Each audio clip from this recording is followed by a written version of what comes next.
Relax, sit down. Coming out of PE town. One drink, find a shot. Never mind your liver, get to Gino Spot. Gino Spot! Get to Gino Spot. Gino Spot! Have a laugh, have a giggle, and exercise your middle. Have a Gino shot. Gino Shot! Get to Gino Spot. Gino Spot! Get to Gino Spot. Gino Spot! Have a laugh, have a giggle, and exercise your middle. Get to Gino Spot. Gino Spot!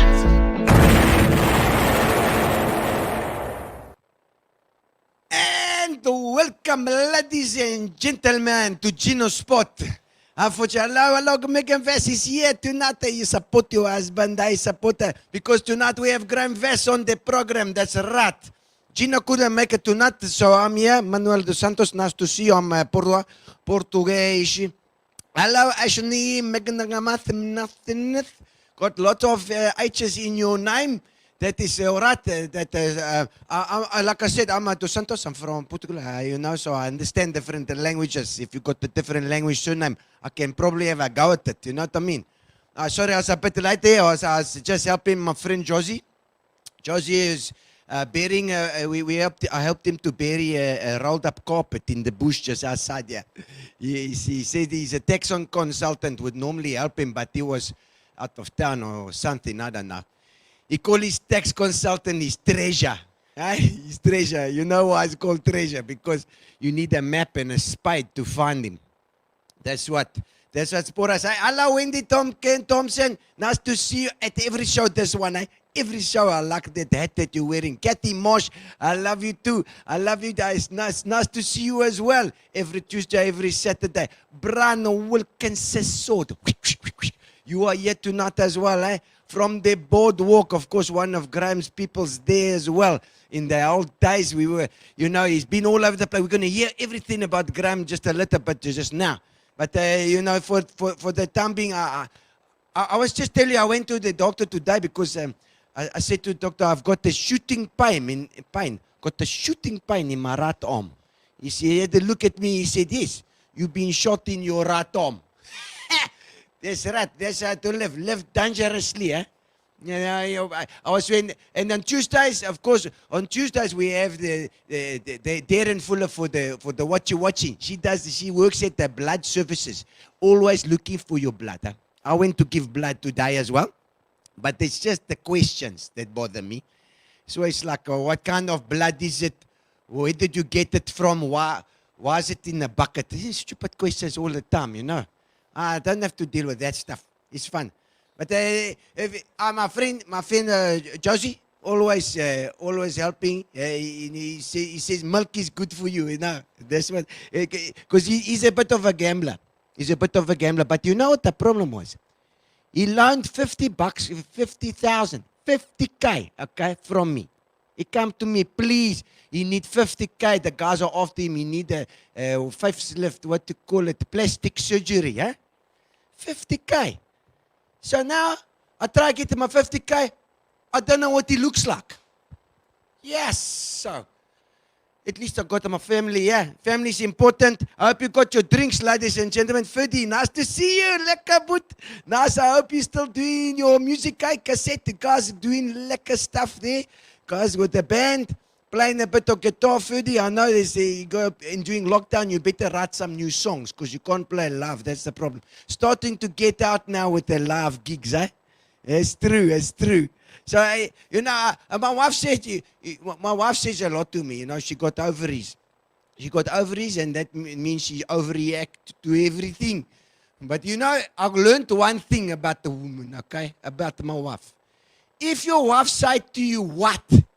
She not thinking she can't hear you. No, it's not because she can't hear you. It's because she's giving you time to change your mind. Exactly. Ladies and gentlemen, let's get the song going. Let's get the song going here. Put something in the comments for me to sing. Come. I'm waiting here. Manuel dos Santos. Get your glass of Fitch Leedes. And thank you to Spar, our sponsors as well. And to Amopia. That's right. Hey. That's when the Tompkins Thompson. Cheers. All right. It's a celebration.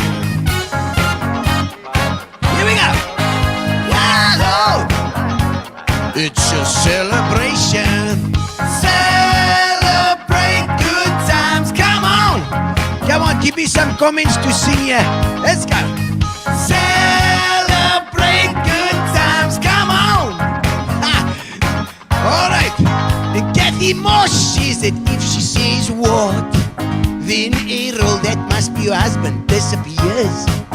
Said the good times and the bad times too. Kathy Moss is giving me some drinks for you. She's celebration. Hey, we're gonna celebrate and have a good time. That's right. Celebration. All right. Celebrate good times. That's right. Times we get together. Daniel Onana says celebration in phonetic spelling now. Tonight. All right. That's it. Badwood says hello. Mark Van Vieren's there tonight. All right, nice to see you too. We're gonna have elevating friends that roll up. That's right. Hope you had a good session at the Bush Club. I did. Badwood, thank you. A good time tonight. Patrick Maguire says, alright, we're gonna have a good time tonight. Daniel O'Neill, like a bass player. Celebration. Yo, Kathy Mosh, you are glorious too. That's Denny's price for 363 Lekker Band. Say, here we go. Say it. Wahoo! It's a celebration. Hey! Wow, let's go this one. Wahoo! I knows what I knows. Celebrate good times. Come on! That's right. Oh! Celebrate good times. Come on! Cheers to you. Cheers. Fill up your drinks, ladies and gentlemen. Kathy Moss, I love you too, man. Thank you to Fitch Leedes, of course, our sponsor tonight, and the Spar. All right, come on. Another full bowl of chocolates. Low. Celebrate good times. Come on. That's right. Oh, yeah. Celebrate good times. Come on.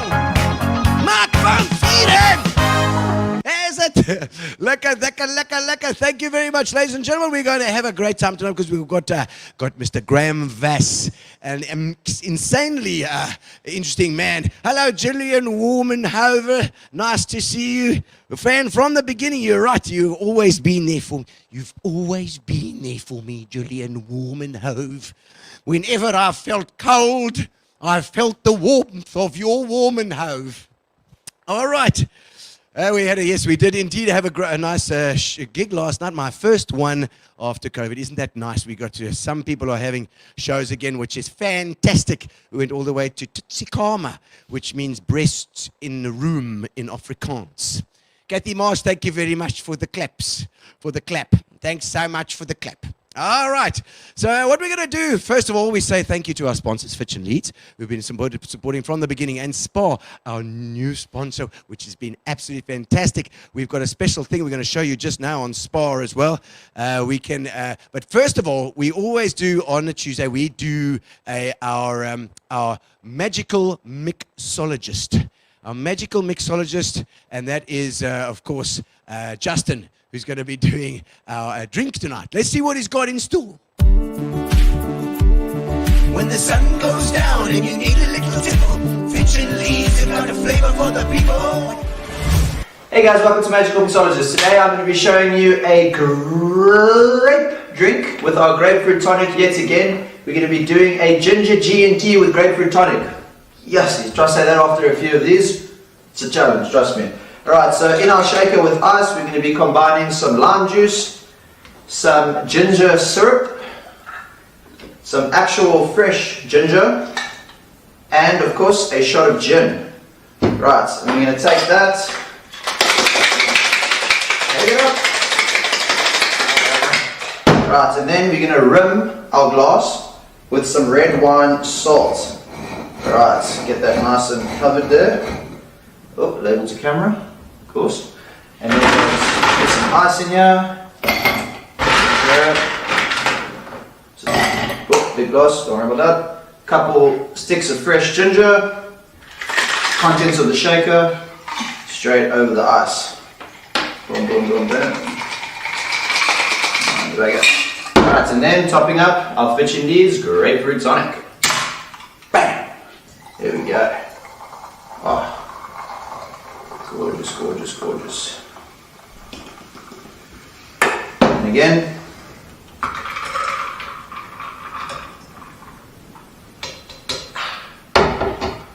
Cheers. And there we have it. Our ginger G and tea with grapefruit tonic. Thanks, guys. Fitch and Leedes, you've got a mixer that'll fix you on the table. Fitch and Leedes, the bespoke mixer for the discerning individual. The bespoke mixer for the discerning. Thank you very much, Justin. Always something different, you know. Justin is doing better and better every week of those things. Ginger G, grapefruit and tonic. They're fantastic. I'm having a bit of grapefruit tonight. Lovely. And our other sponsor, of course, Spar. You know, President Ramaphosa, after everybody had done the Jerusalem, everybody had finished doing the Jerusalem, and we were kind of waiting for the next one to come. Then the president came online and had a look on his computer, and then he decided that everybody should do the Jerusalem again. And and you know what? I'm okay with that, because if anything is going to lift our spirits, that's what this show is all about, is to lift people's spirits and get them in a good mood again. And if Jerusalem does that, then damn well right, we better do it. And so one of the spas at Sunrise Spa has done a really interesting one, and in fact it was fantastic, because it really gave us a good look at the background goings on in the shop as well, which was fantastic. So we're going to show you a little spa Jerusalem. And you can see what they've done. I thought it was a great take on it.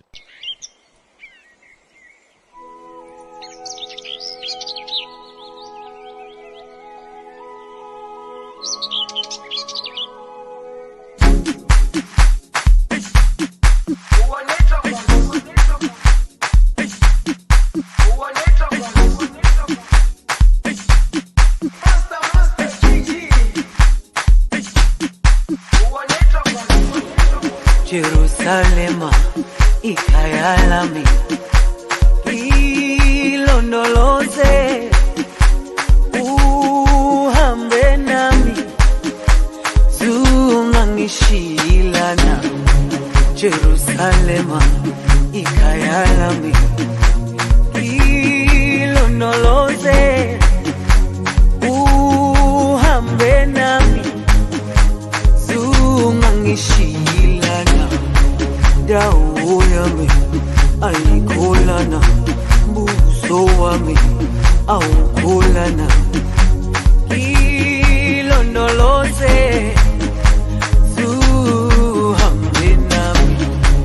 Dawo yami ayikholana, buso wami awukholana.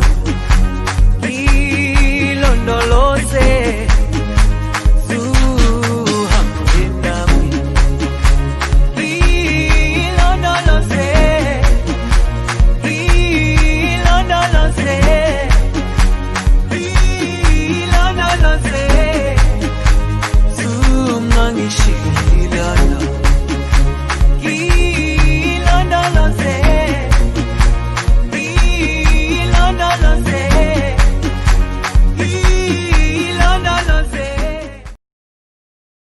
Oh, that was lovely. That was lovely. Some serious dancers there. Sunrise Spa. Well done, chaps. That was fantastic. All right. So, ladies and gentlemen, we are not going to waste any more time, because we have got an amazing guest, somebody who's well loved in PE and all over the world. In fact, we shared him for a long time, and now he went forth. He came from Frankfurt, Swaziland, I believe, but we're going to hear about that a little bit later. We've got Graham Vass, who we would know as the head of the Boardwalk and the guy that started the Boardwalk here. And it was with Sun International, it was with the Mantis Collection, and a hell of an interesting chap. And we're going to have him on, and you can each, if you want to, obviously put questions in there. Obviously, put them in the comments. Any questions you want to ask as well, where they come up. Gary brings them up, and we can all see them, and we can answer immediately. That's the beauty of live streaming, isn't it wonderful that we can have this interaction together. I'm here, live. I'm live. Anything can go wrong. Anything. And often does. So, ladies and gentlemen, please welcome onto the screen today, Mr. Graham Vass. Clappity clap clap. Hello, Graham. Hello, Gino. How are you guys? Fantastic. I must say, Gino, you haven't changed one iota, my friend. Just as talented, just as bizarre as ever.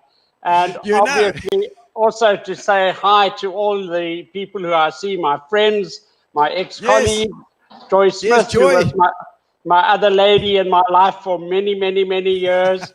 I remember, yes. Yes, you remember, huh? And of course, Megan is watching. She's babysitting a little bit across the other side of town. So Okay. Here we go. But lovely to be here. Thank you very much to you, Gino, and to Gary. Fantastic, lovely that you could actually do it, and I see. Oh, so wait, who's that? Jocelyn Garbman saying Graham and Megan, great to be able to watch the show. Owen and Jackie, that's Owen and Jackie. Thank you. Lovely to see them. And I Sean see- van Eck as well. I Says see this Sean is van Eck. fascinating. Ha ha, Yes. Sean. Yes, we all need to be vaccinated now against COVID. Yeah, totally fascinating. Oh, fantastic! But Graham, wonderful to have you on. There's one guy in the history of PE, and whenever I talk to anybody about Graham Vass, your name comes up, and people love you. I've never heard one bad word spoken. Wow. Nobody's ever said that guy owes me a lot of money. You obviously move in a very small circle of people, you know.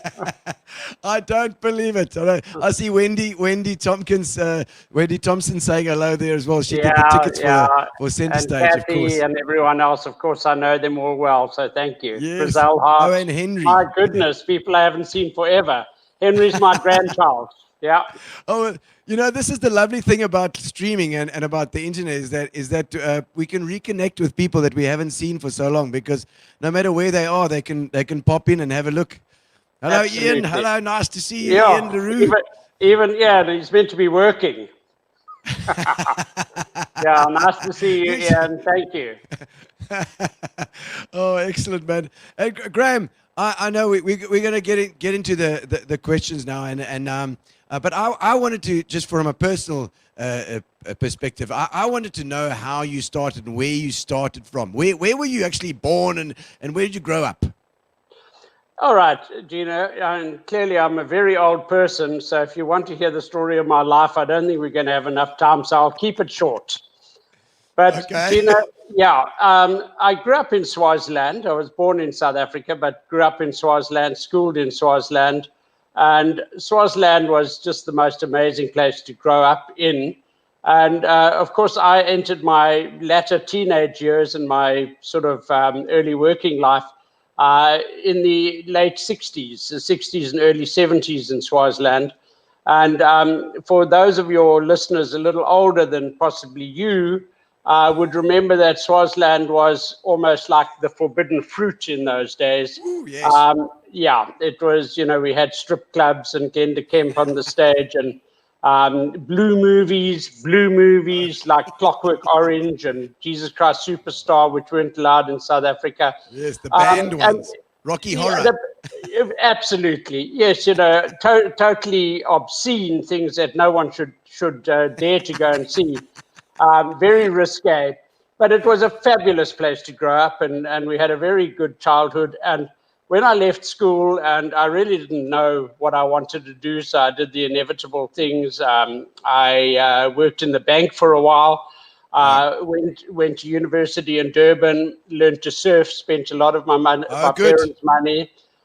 Came Do you away still with. surf a little bit? Do you still surf a little bit? I'm a little bit old now, Gino, but no, I Come don't. on. You're never too You old. know, as you would know, back in those days, having a surfboard and wearing your wetsuit down to your waist was more important than actually surfing, because it was more about the appearance than anything else. For the ladies.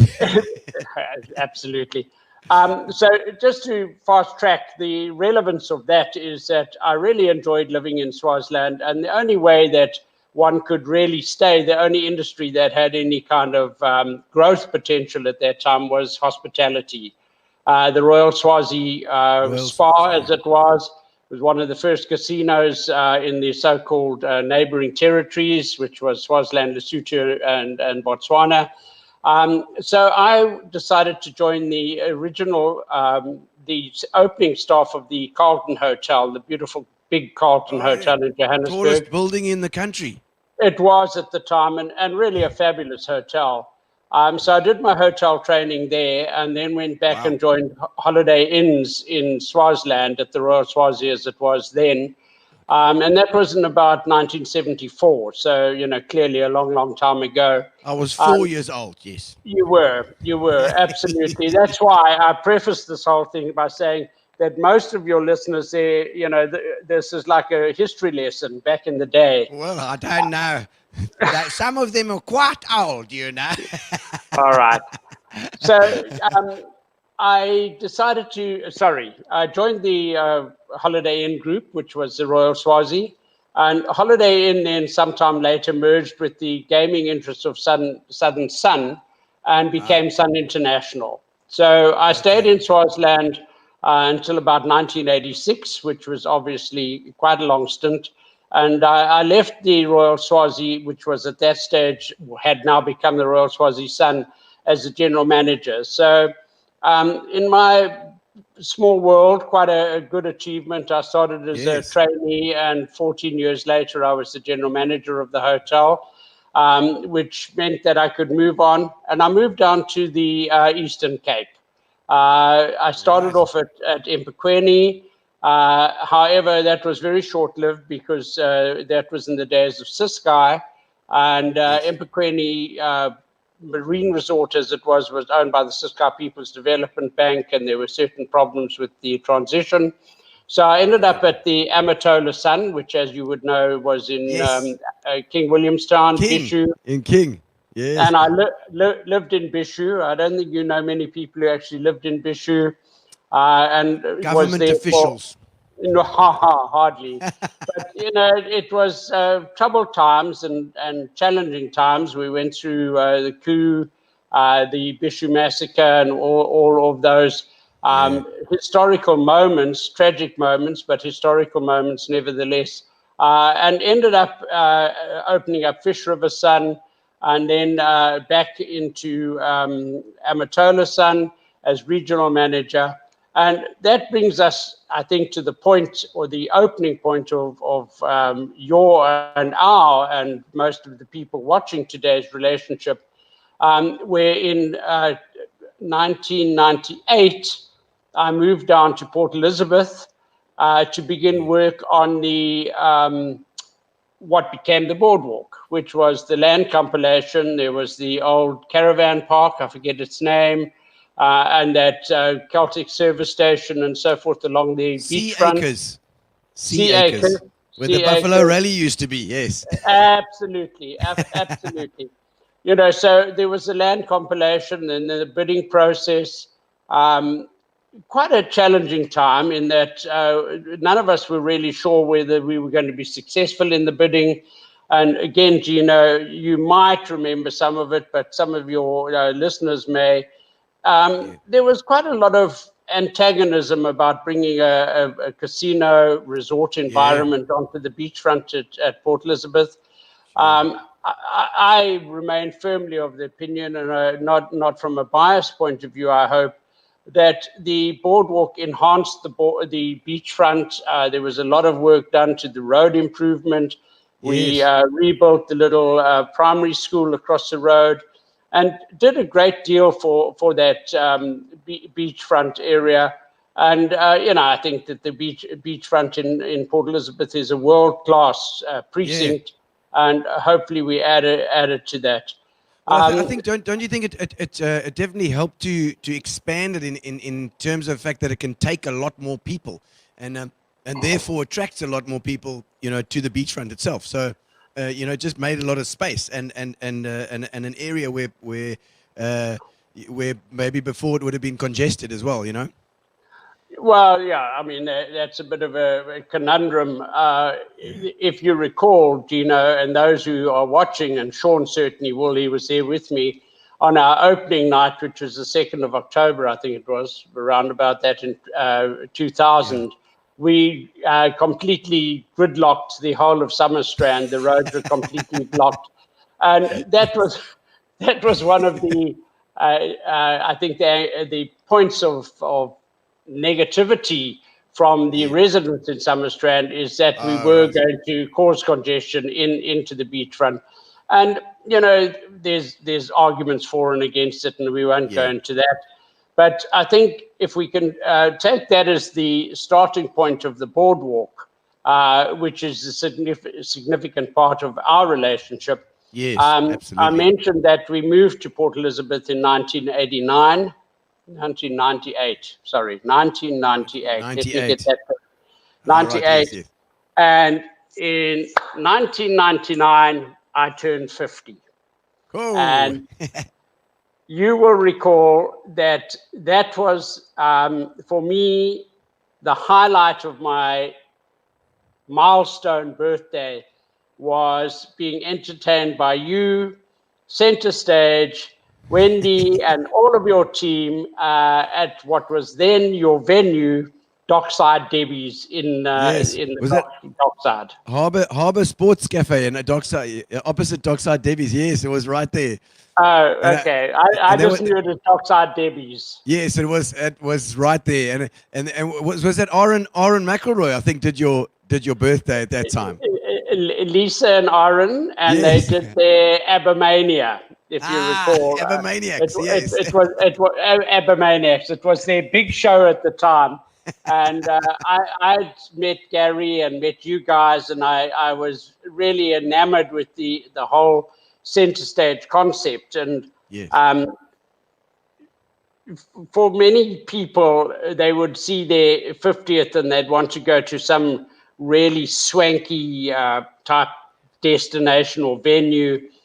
I just saw that, and let me refer to it, to Dockside Debbie's Harbourside Cafe. Yes, absolutely, yes. It was so reminiscent of many of my favorite places in my misspent youth in Swaziland. Swaziland, yes. Some of you might recall. Wendy was there. Wendy was there. Yeah, Wendy. Thank you, Wendy. It was awesome.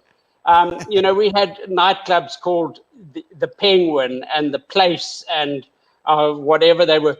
But as I said to you a little earlier, it was the era of the highest tech of soundproofing was egg boxes glued to the roof and, a big mirror ball and strobe lighting and things like that.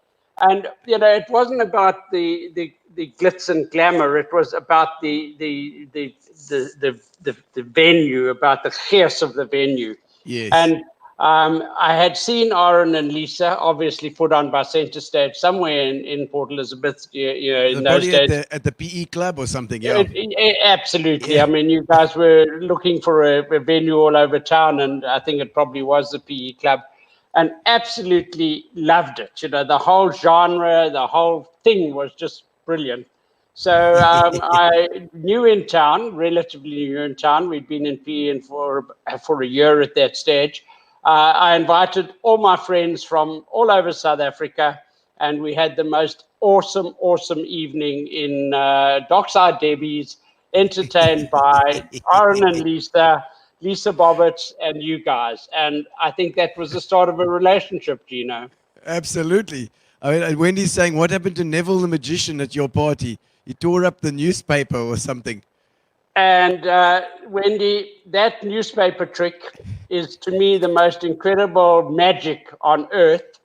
Neville has actually given me like a framed copy of the newspaper. It's one of those deep frames with the newspaper EP Herald rolled up in it. And apparently the secret to the trick is within the newspaper. But I never want to know how he does that trick. I never want to know. What did he do? What did he do? Pure magic. Pure magic. You know, he does a long thing where he tears up a newspaper, crumples it up into his hands, and opens it up, and it's complete, and it's whole. And it hasn't a crease in it or whatever. So clearly, it's magic. It's absolute of course, magic. it's There's magic. no other way you could describe it. No or way. explain it. Oh, I love that. I love that. Oh man! And so Swaziland, and then the Sun International Group, and that was Sol Kersner. Was that whole? It was Sol, yes. I mean, in Did you meet him? Swaziland. Oh, yes. Yes, I did. I didn't actually work closely with him, Gino. I was in Swaziland, and he was more Mike van Veeren, who's watching. He would have had a lot more to do with him in Sun City and in the inland resorts. I was on the coast and in Swaziland for most of my formative years, hotel years. And then I moved down to the Eastern Cape, as I said to you. Yeah. Probably my most interaction with Sol is when we were looking for the site to place Fish River Sun. And he flew down at one weekend, and we went by helicopter all around that particular area where the Fish River Sun is today. Because for those of you who know the Fish River Sun, the hotel was initially going to be built more or less on the beach, right down on the beach at Fish Point, as it's called. And it would have been a hotel very similar to Beacon Isle in Plettenberg Bay, in that it would have been on a promontory and so forth. Wow, out in the sea. However, yeah, absolutely.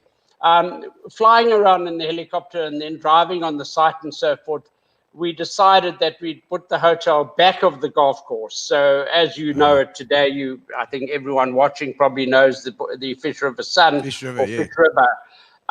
We put the hotel back so you overlooked the golf course, and a magnificent golf course, Gary Player golf course. So I had a lot to do with Sol at that stage, and I really got to admire him because his attention to detail was absolutely phenomenal.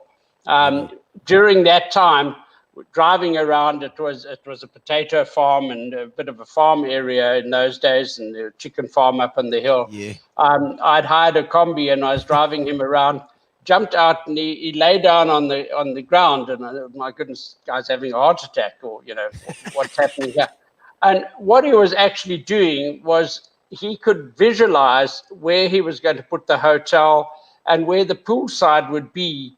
And he was lying in his mind, lying next to the pool to see what the vista would be like. So, he's just an amazing man, or was an amazing man. He passed away recently, but I think the things he did are absolutely legendary. And he was a difficult man, but you have to admire him for what he achieved. Yeah, that odd accent. I just remember that here, like kind of like a little bit South African, but then he rolled his R's like an American. Yeah, it was Bears Valley at its best. Yes. Boykie from Bears Valley, absolutely. Yes, I think so. Oh my word! And Fish River and Pequeni are obviously very close together. Did they build them at the same time, or? No, not at all, Gino. Mpequeni, as I said a little earlier, was built by the Ciskei People's Development Bank, and a beautiful hotel. I mean, really, it was and still today is a magnificent resort. Colin Whitehead, he's done an amazing job there. He has, and the whole group.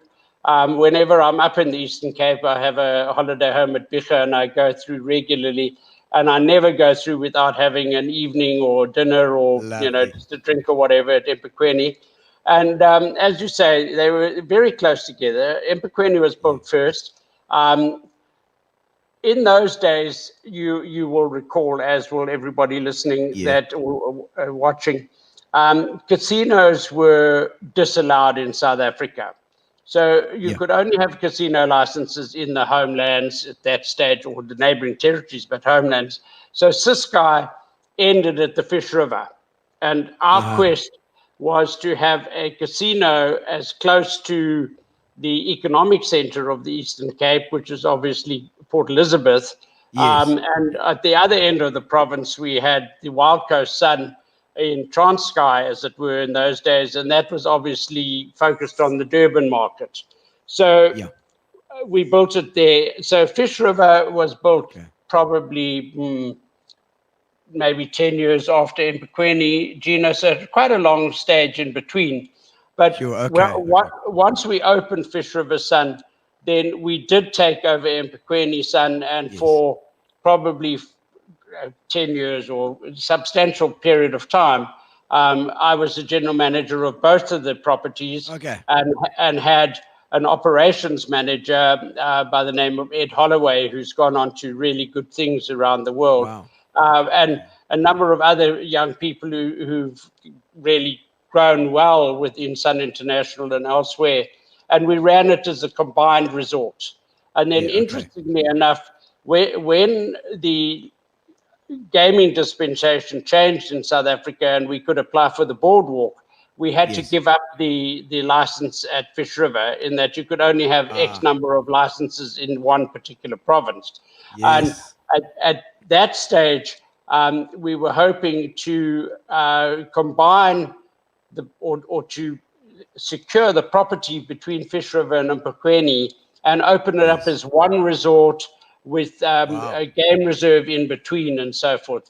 It didn't come to fruition, but it would have been fantastic. Wow, and imagine. Of course, Fish River nowadays is under land claim, and whilst the Mantis Collection or the Mantis group of companies actually have a management contract there at the moment, or caretaking contract.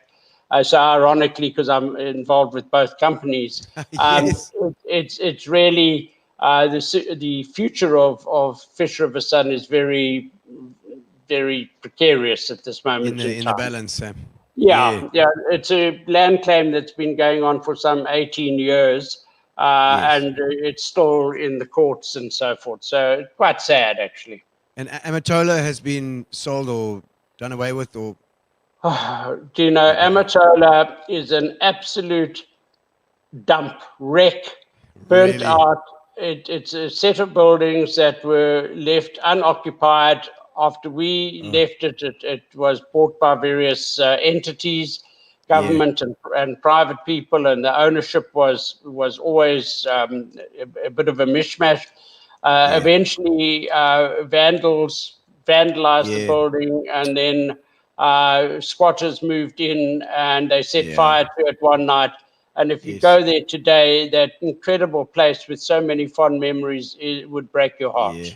Oh man, I suppose it's and like you said, it ran its course, and then that was it, and so that would have been amazing these ideas, and I'm seeing that obviously coming from where you did, starting as a trainee and working your way right the way through, surely that gave you a good insight as to the entire working of the company. So I mean, you not only operations, but to get to that point where you're actually developing the whole thing.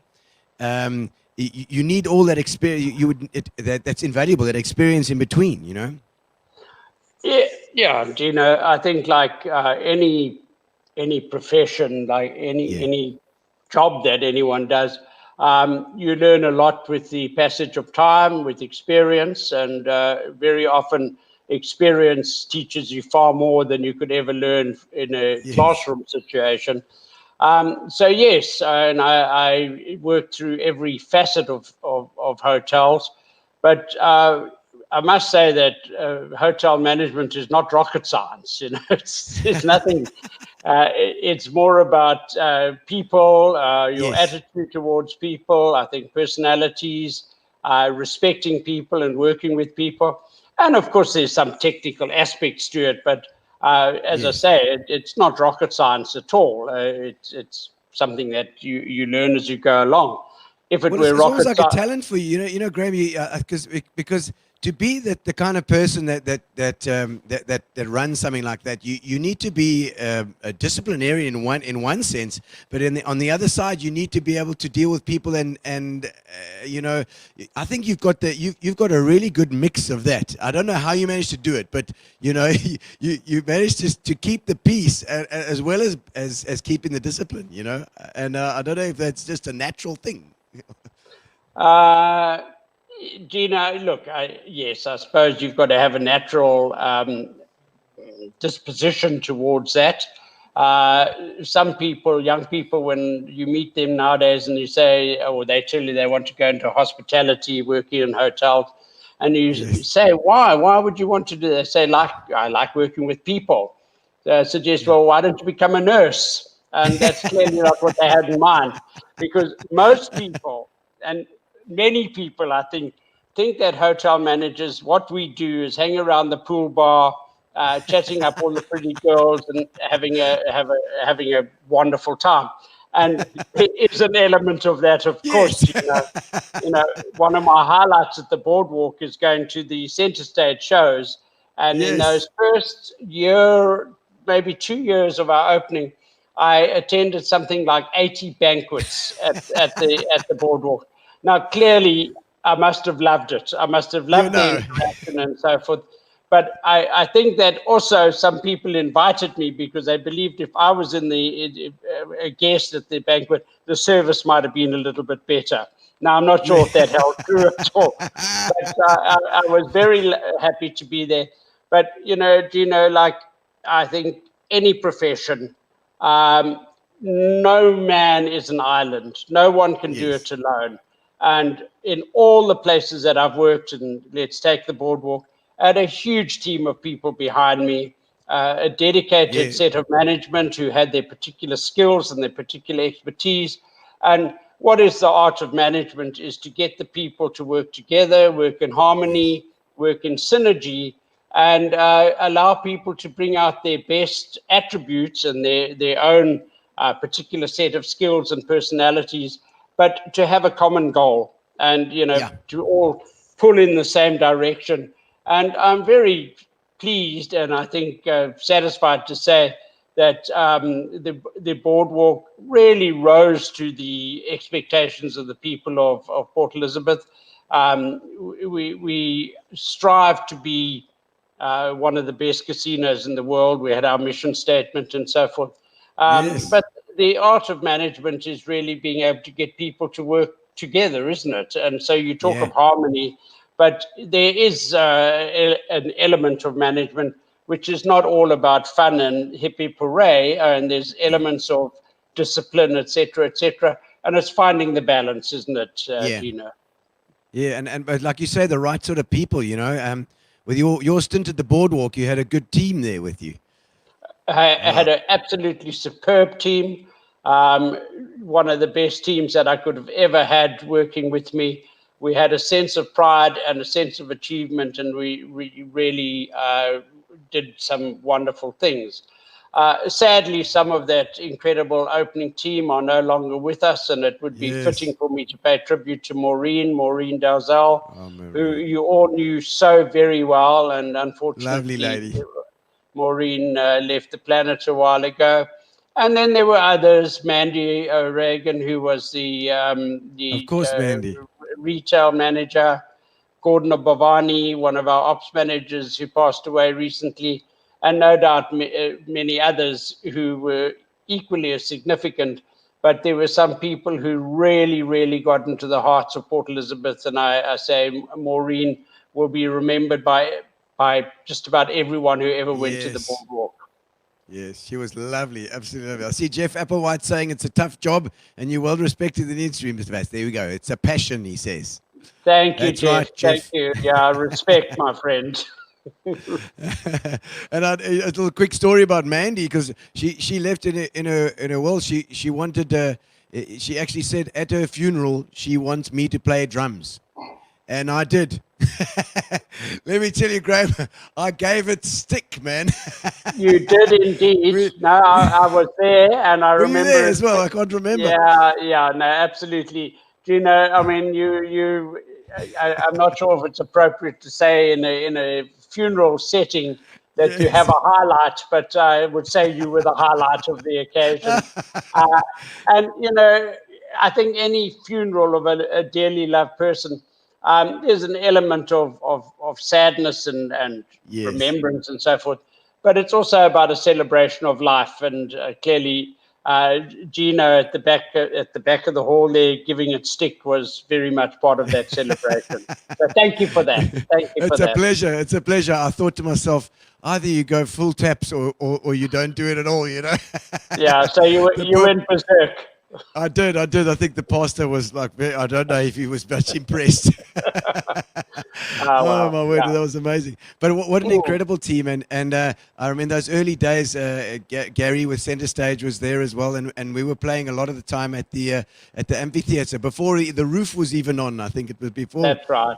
Yeah. And I have a beautiful, vivid memory of the first gig we had with the roof on, which was Magnificent Seven. And there were no seats in the venue yet. That was just concrete still, all around on the amphitheater. So you were completely surrounded. And because there were no actual seats put in there, they crammed typical Gary fashion, crammed them in. Yeah. 800 to 1,000 people in the 500 seater. They were hanging over the walls. I think the safety and fire and people must have been there. He must have been having a heart attack.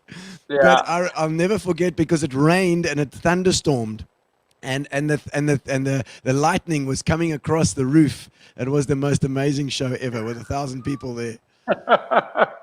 Yeah, I remember it. I remember it well. Just going back to the relationship, following on from Dockside Debbie's, in those days, Centrestage, as we said a little earlier, Gino, flipped around town looking for venues, from the PE Club to, I think, Opera House, maybe on occasion, Feather Market Hall, doesn't matter. Yes. I saw you all over town. And Rodizio's. That was the other one as well. That's going back a while. So the synergy between us was that Gary was looking for a venue, and with the Boardwalk being brand new, we didn't know how successful our conference centre was going to be, the Tsitsikamma Centre, as you will recall it. Yes. So I thought it would be a good opportunity to have entertainment at the Boardwalk, and of course for Gary to have a permanent venue, albeit that it was a venue that in many respects was not ideally suited for your type of shows. We had those big chandeliers got in the way of the lighting, etc. You'll remember all of that. Chandeliers. So it was what it was, and a magnificent venue, but it was designed for things different to what you guys had. Yes. And I remember the first time Gary hung big lighting bars up in the ceiling, and we had to have those hooks put in and all of that. But alongside that, the amphitheater, you're quite right, was built as a 550-seater, I think it was, concrete seating, no cover whatsoever. Yes. And we as a team, my team, Brett Hillier, who you'll remember, and Sean van Brett, Necker I with remember. marketing. He's often on. He might be on. Somebody tag Brett. He should be here as well. He should be listening to us, yeah. Yes. But the opportunity to expand our entertainment offering, and obviously to free up the Tsitsikamma Conference Centre, because as you will recall, we were getting a lot of demand for banqueting and functions other than pure entertainment. And Centrestage was not, the menus we were serving and so forth did not completely do justice to what we were able to do. So the amphitheater was a very good alternative to what we did. But of course the weather, of course, So we found that tent thing. Some guys from Cape Town came and put it up. I remember not long after it was put up, we had one of the friendly city, the windy city, a friendly wind. Yeah, a friendly wind popped in and snapped the bars and everything like that. But it went on to be an incredible venue. And you're quite right. I think Gary pushed it way beyond its capacity many times. It was actually not only Gary who did it. I remember Wendy, sneaking in a Yes. few people here and there. Yes.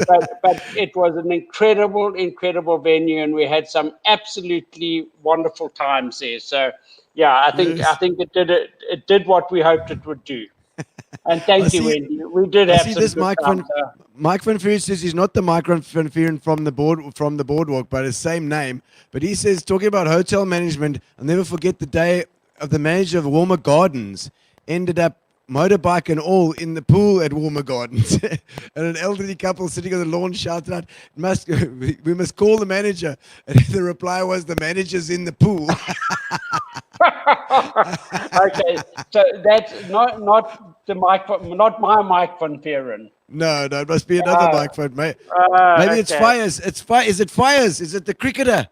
It could be. He used to come in and knock the sixes out the park at St George's. Okay, then that's think that definitely could be not Fires. my Mike Van Vuuren. Yeah. No. All right, and Wendy, I see saying many happy memories at the Tsitsikamma. And it's Terrell Jean saying, yes, you're right. The hospitality industry is not for sissies, for sure. No, Carol, it's certainly not. The hours get you eventually, and I think for most of us, we started when we all bright, bushy-tailed and bright-eyed as youngsters, and then along come family, and certainly for me, with my twins, I can't tell you how many of those special occasions I missed, sports days, prize giving. I was never there. And where was I? I was always at work. So to Megan listening and my boys, thank you for being so understanding, because you're right, Carol, it's not for sissies. Yeah. And, so one thing this COVID has done is reconnected a lot of families as well, I mean, I'm guilty. I'm guilty as an entertainer. Never had any birthday parties. Never had any. Yeah. Most Christmases I was at work. New Year's Eve, I celebrated with my management and staff with a dinner in the Bayside at midnight type of thing. And it's sad it's tough on the families. In fact, Yes, it is. I see. Mike Van Vuuren that is the cricketer. He says he calls himself a broken down cricketer. Loving the show. Thanks, Mike. We loved your batting, Mike. Loved the batting. Yeah, you better catch up with Gino. He didn't say the complimentary things to start with, Mike. And then love your comments on Gary's crazy Facebook statuses. And she's loving your comments, apparently. Yeah, Yes. Gary. I mean, he comes out with the most bizarre things. And every does. now and again, I have to reprimand him because, Yes. like Good for you. Good for like you. the older mentor, the more sensible one Yes. amongst us, I have to sometimes just put up my finger and say, Gary, and he understands. I do the same thing. He posts these things on Facebook, and I'm like, Gary, you cannot say that. Absolutely. You're running a Absolutely. company here. I'm your business partner, for goodness sakes. And Gino on occasion he apologizes to me. So Yes. obviously, Good. with respect, Gary. He's sniggering here in the background. You can't see him. He's sniggering right here. Yeah, he should be ashamed of himself. Yes, and one person I didn't mention is you'll see Amobia over here. Amobia is one of my internet sponsor, and working there now is Toinette. Yes. Okay.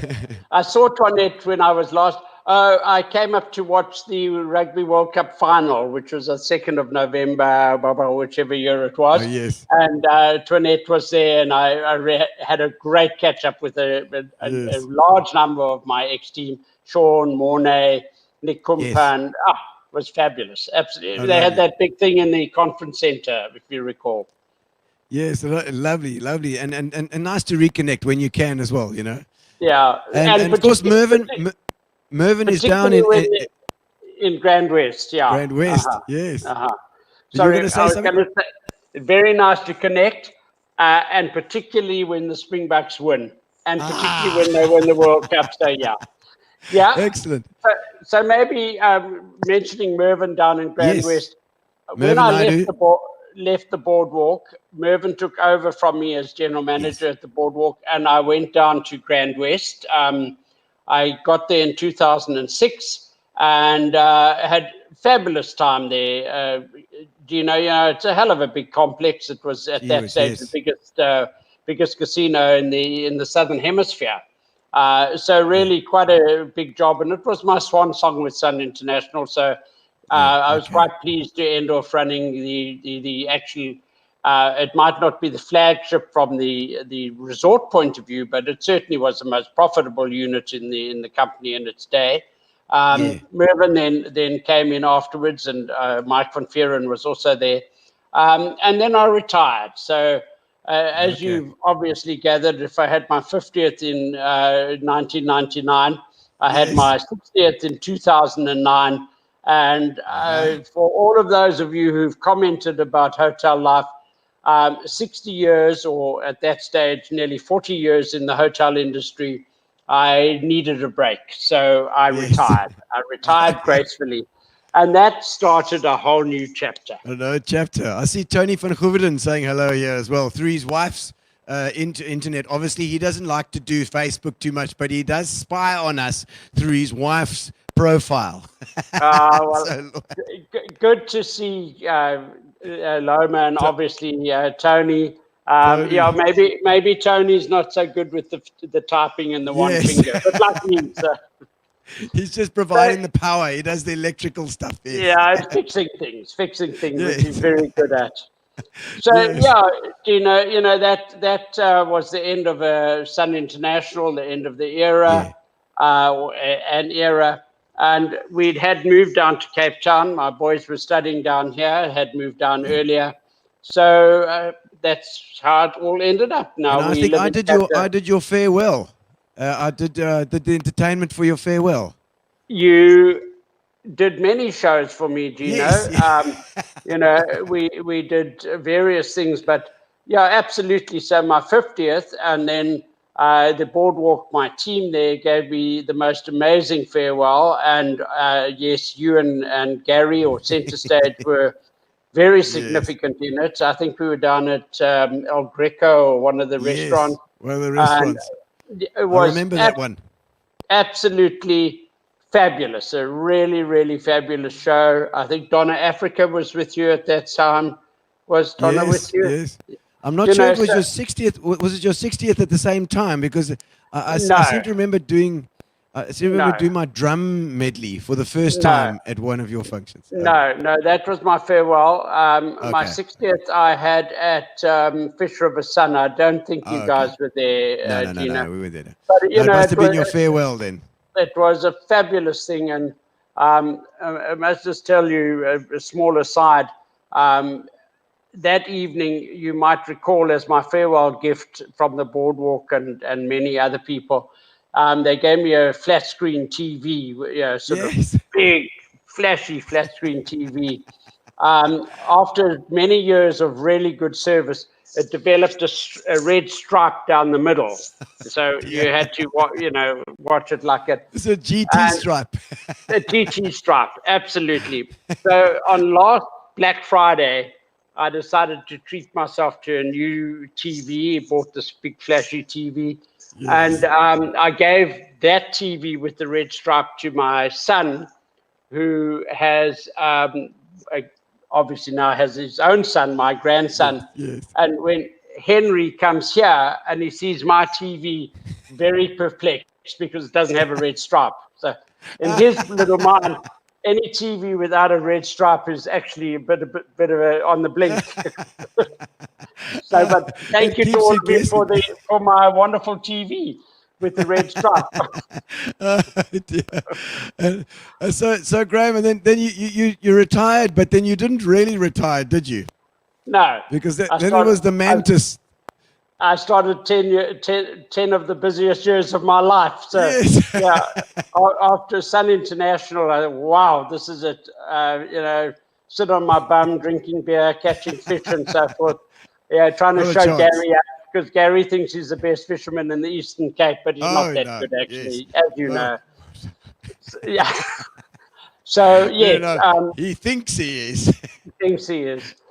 Adrian Gardner, the most amazing man, who is a proud son of PE, who you would all know, Yes, I'd met Adrian right at the inception of Mantis when he was opening Shamwari, and we developed a good mutual respect and a very good friendship, and really, an amazing journey or amazing circumstances that Adrian is presented with.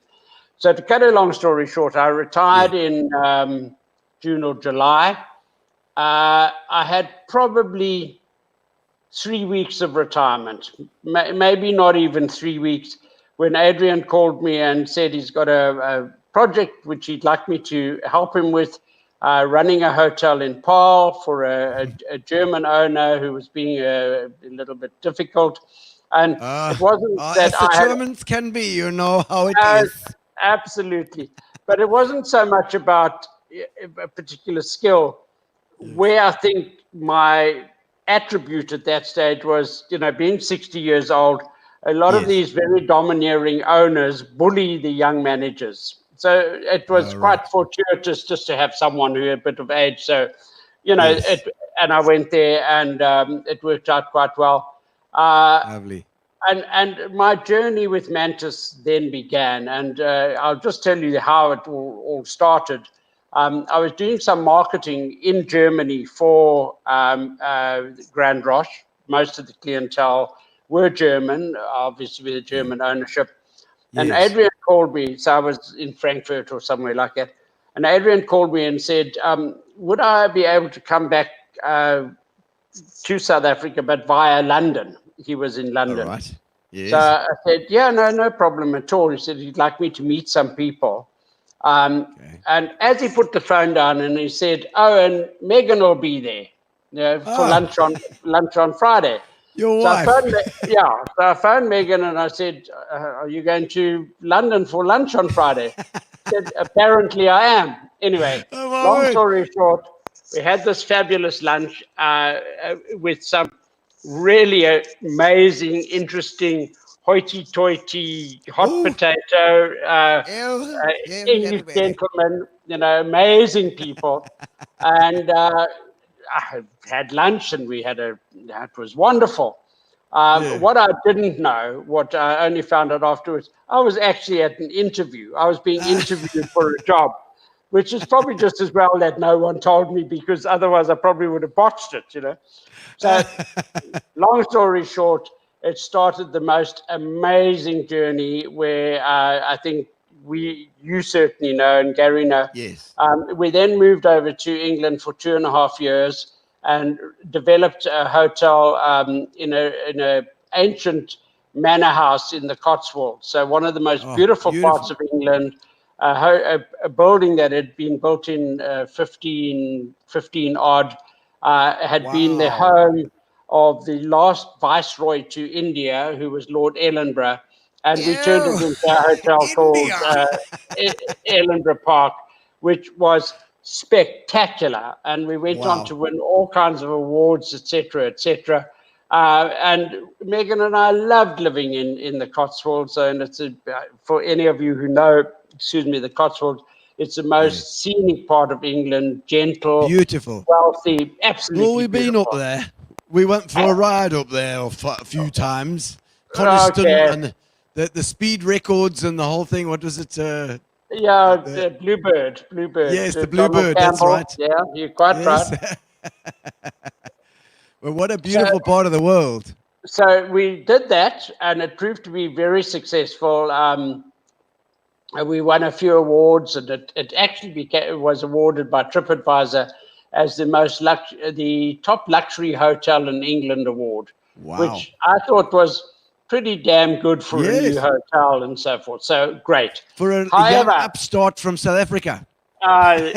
In fact, when we had this interview that I was at, the lead investor in this whole thing still said to Adrian at the end of the thing that, he's still not 100% sure about putting a rough South African into this manor house. I don't know, this rough South African is just like me here. It can't be me he's talking about. Anyway, before I could take the job, he made me read Debrett's. I don't know if you know what Debrett's is, but it's a book about how all the correct forms of address and how you set a table, and so how I could learn to be an Englishman. Etiquette. Etiquette, which apparently I did quite well. But Very good. Very good. One must do that. there's an upside or downside, I'm not sure, to my success at Ellenborough. We got it open, great team once again, including some of my people from South Africa who came across. Okay. Really had a good time, and it was a labor of love, absolute passion and labor of love. A very wealthy Nigerian came to stay, very wealthy in oil, blah blah blah, and he then contacted Adrian and said he wants to develop a hotel in Lagos, and he wants it to be obviously not the same quaintness of an English hotel, but the quality, the standards, etc., etc. So for all my efforts, my next project was in Lagos. And we moved across to Lagos. I spent 2 years in Lagos. And you can imagine the contrast from being in the soft, gentle, rolling hills of, rural England to being thrust into, Cotswolds to Lagos. So, well, when I think Lagos, I just think of, I don't know, a whole lot of call centers with people calling out trying to get your money. It's from trying to swindle you out of money. No, it's not a swindle. I mean, you've obviously got relatives who've died up there, like all of us. We've all got relatives who've died in Nigeria. All you have to do is send your bank details and a bit of a deposit, and you'll be wealthy. And you sell your house for 419 scams. And having said that, and we were there right through the Ebola period. It's a challenging city. It's an incredible city. It's a New York of Africa, 20 million people. And like everywhere I've lived, I actually had a flipping good time there. And it was because of the people I met, many South Africans in the hotel industry there. In fact, the big hotels are largely run by South Africans. So we had a fraternity. We had a really good time, and I did enjoy crime or anything. Did you feel safe there? Well, yes, you do feel safe simply because you never go anywhere. We stayed in the Protea Hotel, also managed by a South African. We were taken from the front door to the building site with armed escort every morning. They stayed with us all day. Then we were brought back in the evening, and you couldn't go out. So we never went out. Occasionally we had to go to the shops and so forth, and then our armed guards would go with us and so forth. So we were never left without security and that. But every now and again, I used to fly back, obviously home every 6 weeks or something like that. And I would say to the Nigerians, I'm going home this weekend. And they say, are you flying via Johannesburg? I say, yes, you have to fly via. Oh, that's a dangerous place. Dangerous. I thought, well, there's the pot calling the kettle black. But Josie, they were terrified of South Africa. They were terrified. And I said to them, one of the reasons it's full of Nigerians, and they'd agree with me. But we had a good time there, Gino. As I say, it's about the people you meet and the circumstances and so forth. And you give up your freedom. And Megan didn't come there with me. But, that led to other things. That project was delayed a little bit. So in the interim, Adrian got a call from the British government to look at the potential of a hotel on St. Helena. So I was I was working, but I was not in Lagos. I went with Adrian and some of the other guys, and Megan and Shirley Ann, and we went on the Royal Mail ship to St. Helena to look at a site and make a bid to the British government, St. Helena government. And as I think many of you would know, we were successful. So once I'd finished in Nigeria, my next project and port of call was setting up a hotel on the remote, in fact, one of the most remote inhabited islands on Earth, St. Helena Island in the middle of the South Atlantic. And Amazing. therein lies another incredible chapter in our lives. Yes. Stepping back 100 years in time, it was Sure. absolutely fascinating and fantastic living there. Logistically, probably one of the most difficult jobs I've ever had to do, because everything had to come from Cape Town in a ship that took 6 days to get there, 6 days to get back. Used to break down regularly, and then it was a my word. 28-day turnaround till you got the ship again. So we'd have situations like the air conditions would arrive on the island, but the guy to fit it was left in Cape Town. Then he came to the island, but they left his tools behind. And, but absolutely wonderful. I loved my time on St. Helena, and not only from a work point of view, lovely people, 4,500 people, the total inhabitants of the island. So you can imagine what it's like. And this is particularly for Gary. Even Gary could catch a fish in St. Helena. Even Gary. I could not believe it. You know, when I went there, I didn't know that there was fishing. But we went on to catch fish, big tuna, marlin. I mean, it was incredible. Megan took up diving. We swam with whale sharks. And for many of your listeners, they wouldn't actually believe, but being in the middle of the South Atlantic, you think it would be stormy, frigid, ice cold water. Cold. In actual fact, it was mean temperature of around about 24, 25 degrees. Wow. And the visibility for diving was between 40 and 50 meters. Some of the best diving in the world. So that's amazing. St. Helena was absolutely stunning, absolutely stunning. And of course, Napoleon's prison, wasn't it? Yeah, he died of boredom. Did he? I think that's what he died of. Some people think he drank Vin de Constance, which Gary would know. Vin de Constance is almost worth dying for. Really? And the other stories is that the captives poisoned him with whatever in the paint or whatever. But I think the common consensus, he probably was ill anyway. But there is, I forget who it was, one of the historians said he probably just died of boredom. But I can assure you, I was never bored on St. Helena. I'm sure it's such a beautiful place. And of course, Megan was with you then, so you had your wife.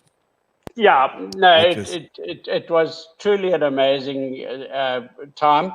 And then, continuing the story of our retirement, that was 2016 and 17.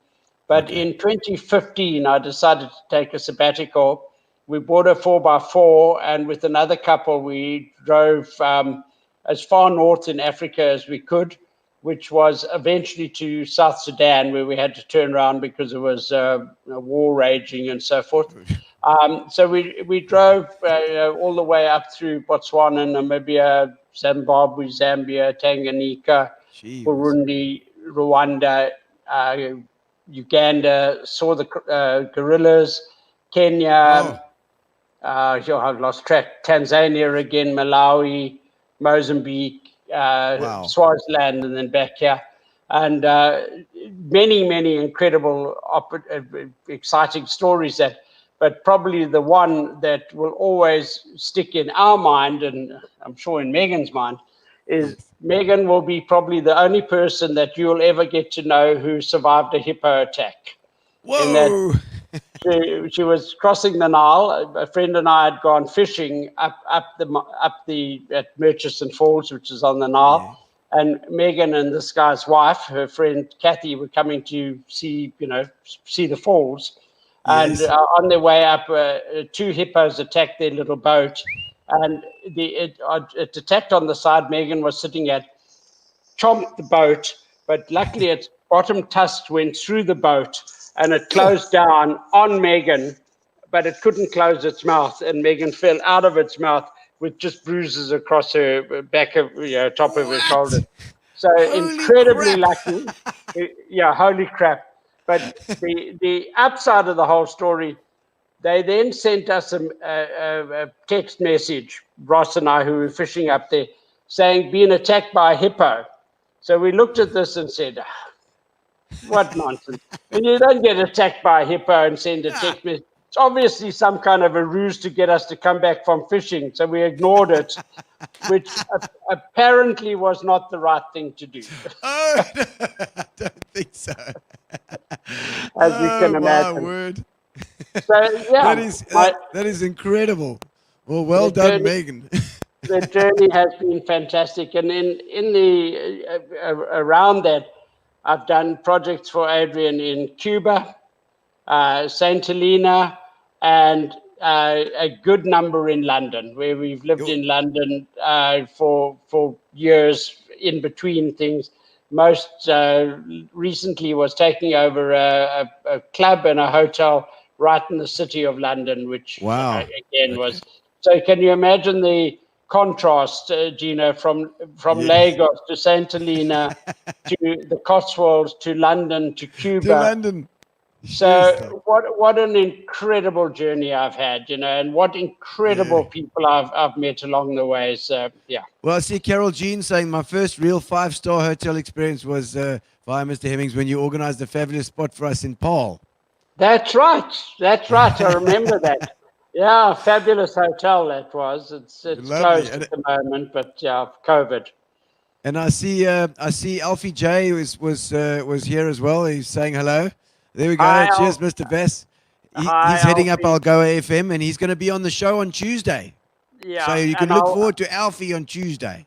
I will watch it with interest because I had a very good relationship with Alfie and Dave Tiltman and so forth. Yes. Part of the Boardwalk, as many of you would remember, we had Algoa move their studio onto the Boardwalk, and that was a negotiation that I had with Dave back in the day, and persuaded them to move down. And I think for us, for Boardwalk, it was certainly a great move. And I'd like to hope so for Algoa for a long time. I know they've now moved into their own building and so forth. Yes, they're So- down in the valley now. Yeah. Succinctly, there's my life story for you, Gino. Lovely. Absolutely lovely. Gary's giving me some notes here while I'm going. He says, it's the most, he wants to know the most embarrassing moment. Your moments. We'll do the moments for the ending here for a finale. All right. We've got Alfie I've says was certainly a great match. Alfie does say yes. The Algoa Boardwalk match was good. Thanks, Alfie. It was. Right, embarrassing moments. I've had a few. but probably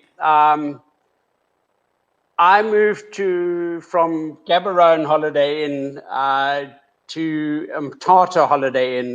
My first innkeeper position was at Mthatha Holiday Inn, and Megan's mother was my PRO.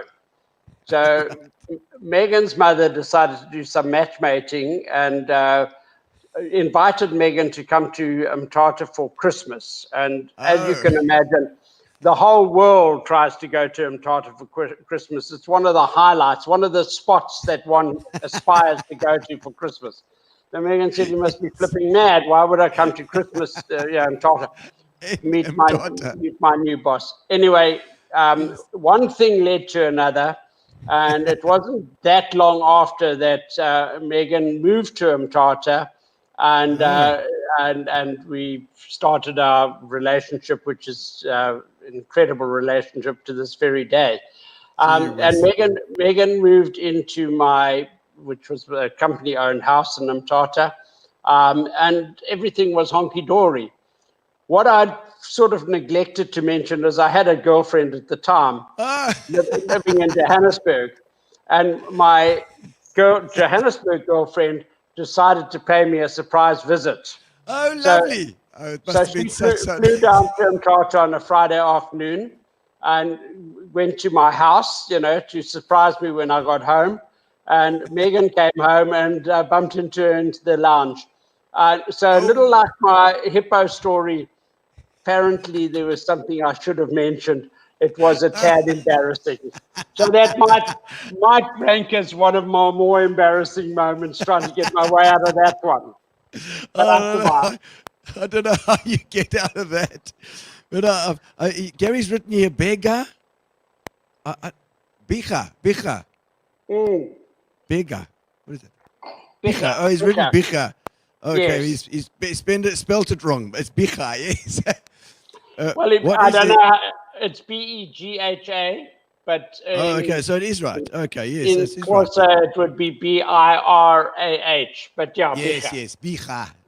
Begha. Yebo. Is that your holiday spot? It is, Gino. It's 50 k's on the East London side of Port Alfred. A couple of Is it the k's up Begha from. River? Yeah, Yes, absolutely. yes, I love That it. lagoon, as you go up along there, you see that. So you cross over that river. Beautiful. It's that spot there. We bought that when we were at Fish River, so that's like nearly 30 years ago that I bought that place. And it's been absolutely fantastic. It's our holiday spot. It's our go-to place. It's where my kids have grown up and so forth. Oh, lovely. So Well, what I see does that Gary Neville want to know? Williamson is actually living down there as well. Your magician. Yeah, Neville actually lives in Claremont, which is close Okay, by. okay. And I see Neville when I go there. And in fact, he still did the kiddies entertainment at Fish River this very past Christmas. So Oh, lovely. Neville's still very active and Still going. my friend. Okay, so we've got. What about we do always do the extremes at the end of the show. So we're Okay. looking for your biggest disaster because that's normally the good story.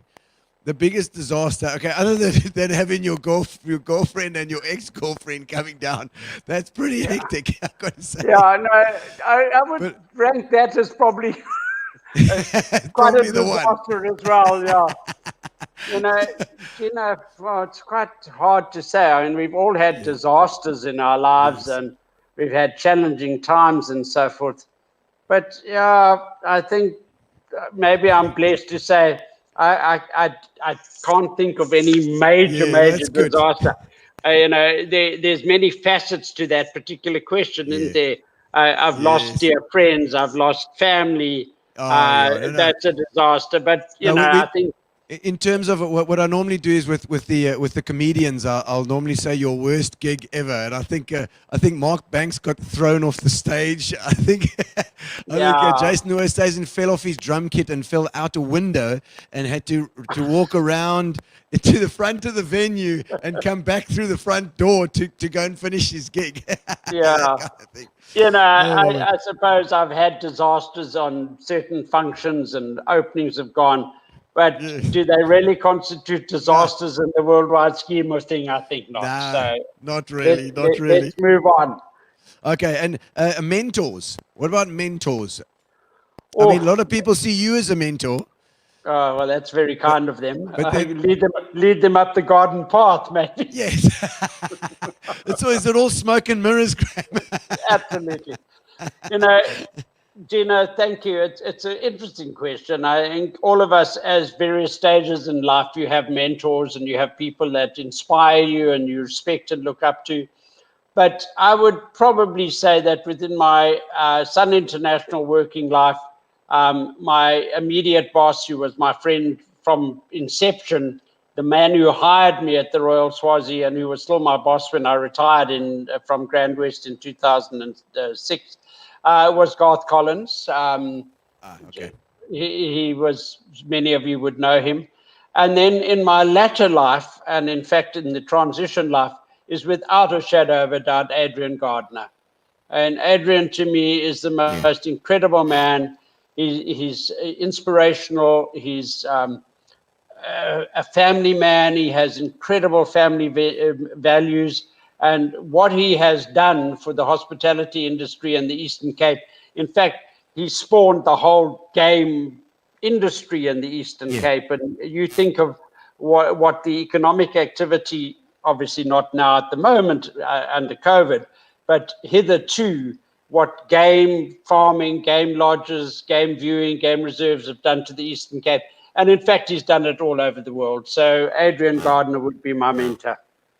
Okay. He's a visionary. And you, of course, Gino. Oh yes, of course. No, yes, of course. Me. I was going for that. I was going to say, maybe I should have put my whole name here in this morning so that you could just say. Yeah. Thank you so much, Graham. And have you finally retired now? Have you done it? Have you done some goes on the button? Yeah, Gino, I don't know, the sound's gone a bit funny. Was your question, have I retired?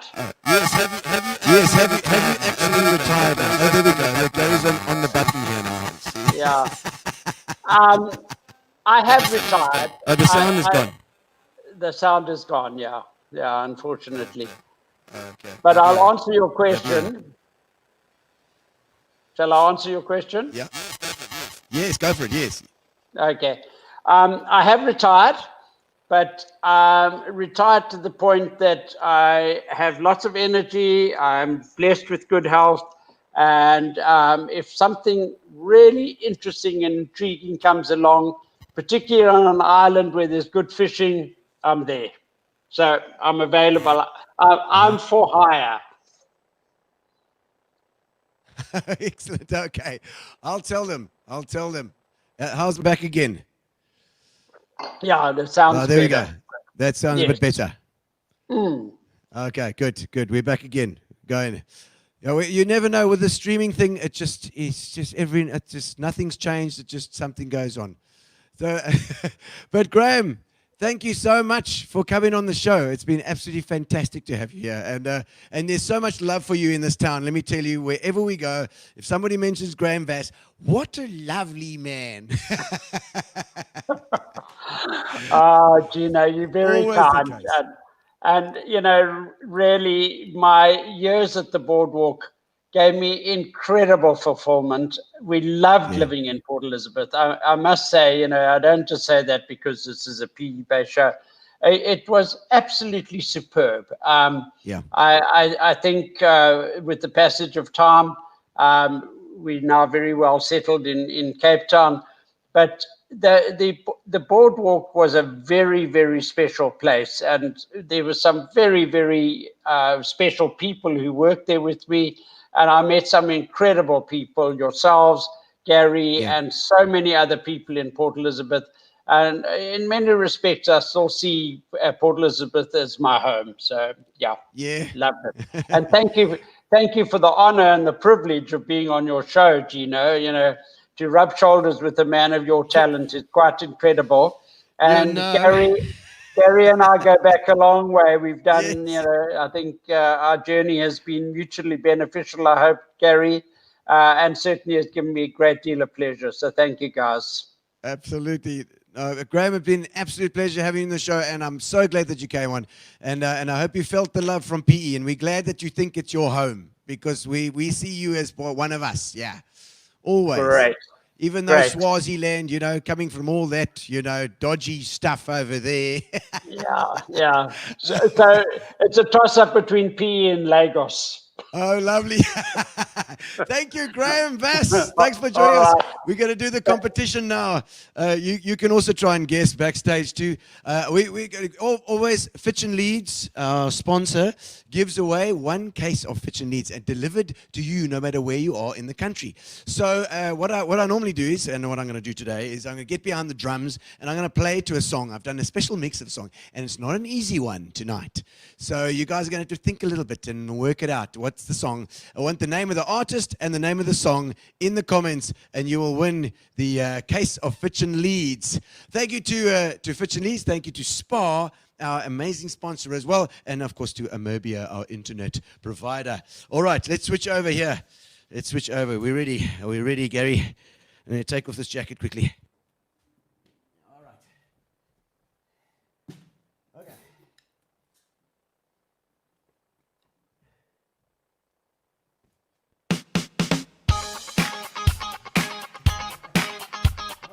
Not that one. Not that one. All right.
anybody. That was a difficult one. I don't even know if we got one. Show's over and it's time to say goodbye. Pour yourself a whiskey and go enjoy your ride. You're living an empty head and more than enough for me. So get out of cyberspace and see your family. Haven't you got a home to go to? I hope you had a G&T. Thank you. Fitch Leedes and Spar. For spending the night with me. All right, did we not get one winner with that song? That's feeling. You filled up your tank with glee. Thank you. Spar, Thank you. Fitch Leedes, For spending the night with me. and the Mobia. Thank you very much. All right, on Tuesday we have Alfie J. Alfie J is on Tuesday for Algoa. We're going to go back into the history. We're going to check out, talk about the DJs. We'll talk about his history there as well. And with SABC and all sorts of things. It's going to be very interesting. And then on Saturday we have Bully G's coming on. We're going to bully my old friend. All right, have we not got one? I don't know. Well, I'm going to have to do another song then if you guys don't know it. Well, I'm going to sing a song for you, and then I want the name of the song. The first one to get the name of the song. I can't believe nobody got that song. Does nobody know that song? I can't see the comments at the moment. There we go. There's a whole bunch of comments coming through. What have we got there? Have we got a winner? Let's check it out. Yeah, we got one there. Sean van Eck, you got it. You got it in 2 comments, but that's good enough because you were close. Even Vivian Trobeck had no idea. There we go. This flight tonight. Sean van Eck, you are our winner.